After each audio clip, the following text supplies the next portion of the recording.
Assalamualaikum warahmatullahi wabarakatuh. Abdi Nanda Fitriani, kelas 10 MIPA 4, bade ngawawancara Ibu Popon tentang pendidikan.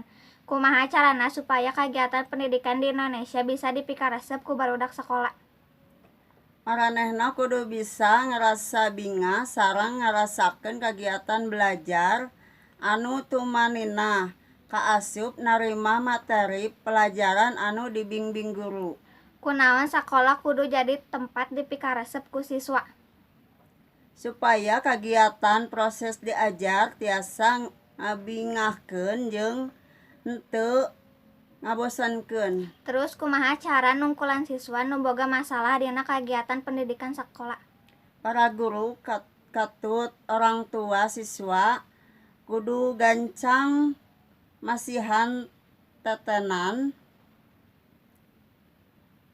mitarian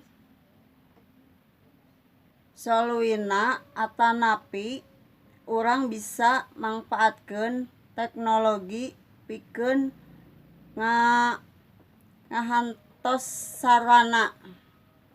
Rupina cekap sakitu wawancara, hatur nuhun. Muhun sami-sami.